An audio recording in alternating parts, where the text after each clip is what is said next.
Hey, this is Rich. Welcome back. I just finished my 16th week on Wegovy.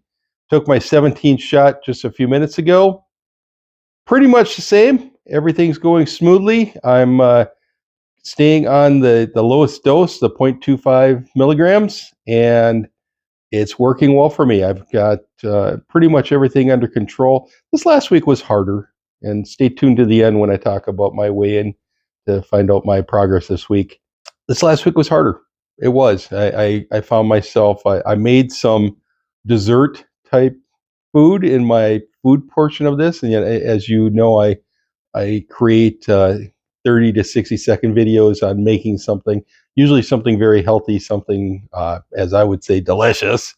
But it's, yeah, I made some chocolate bread pudding. Oh boy, that might have been a mistake. It's really glad that I made a loaf pan size, just the smaller pan instead of a big double recipe, or I actually cut the recipe in half and tweaked it, added my own stuff.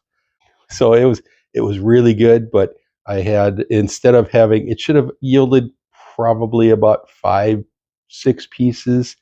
I did like the owl, how many licks to get to the center of a Tootsie Pop. It was 3, right? I had one reasonable sized piece. I had another piece the following day that was a little bit bigger. And I had, I don't know, half the loaf pan left probably. And I ate it all the next day. Couldn't resist. I wasn't hungry, so it's not that. I just couldn't resist. So it's a little tougher. And if I had other food in the house, if I had potato chips and my superfoods, potato chips, peanut M&Ms, chocolate covered pretzels, I would have gone to town. I don't know if it's because it's the change in weather or what it is as we move in from summer into fall and it's becoming colder and we have to start thinking about turning the heat on and things like that. Maybe that's just in my mind, and that's why I was thinking about eating more. I just struggled a little bit. I wasn't hungry. It wasn't like I was obsessively concerned with food, but when I was just sitting around watching TV, not doing anything, snacking would have been something I would do, and I luckily didn't have any bad snacks in the house. So not completely there yet, right? The drug is helping, but I'm not completely where I need to be. So I do want to get on my soapbox about something. For you youngins out there who are Gen Z or millennials, you may not know that term. Soapbox is an old-timey term where in the olden days they would go to the country store and they'd grab the box that the soap was delivered in, and they'd have lots of soaps delivered in this big wooden box. They grab that box, they turn it upside down, they stand up on it, and they get a crowd around them, and then they'd rant.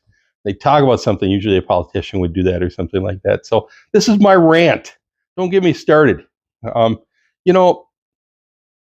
You wouldn't like me when I'm angry. I come across as this really nice guy. Oh, no.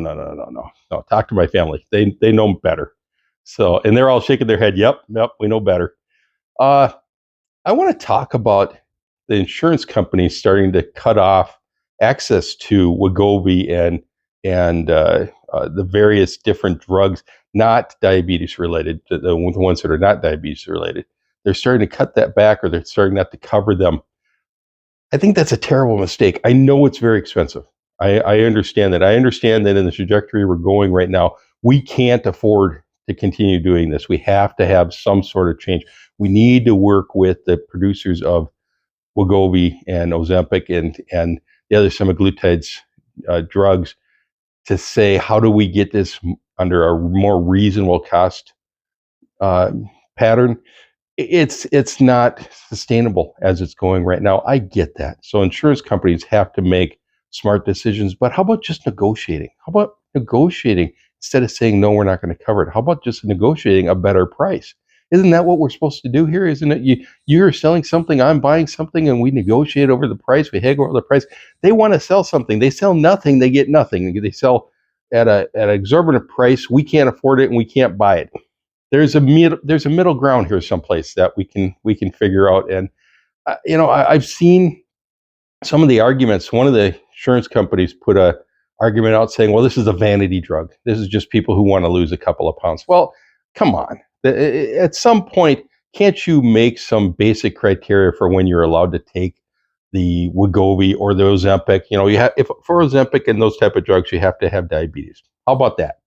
Easy peasy. I couldn't take Ozempic. I don't have diabetes. I'm not allowed to. So, you know, so I know some doctors were doing off-label prescriptions for a little while, but that's what Wegovy came out. And so Wegovy is for people who don't have diabetes, and they're just fatty McFatties like me. And so, can't we figure out a way to work this out so that we we don't call Wegovy a vanity drug? I'm Fatty McFatty. Hard time to reach down and grab something off the floor. Hard time to get down one step without a railing. Hard time to get down to the floor and get back up without leaning on the furniture.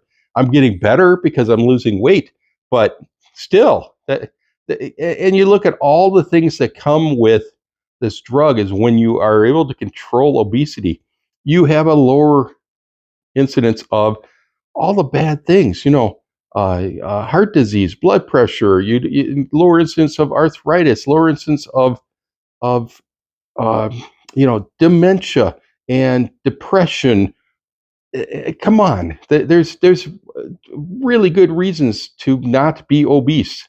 We all know that. All us fatty McFatties know that it's just really hard to get ourselves in a position where we're able to eat a moderate amount, and it isn't willpower. It just isn't. All the people that are skinny in the world, they think it's, oh, just be strong about it. I'm strong about it. Yeah, no, sorry.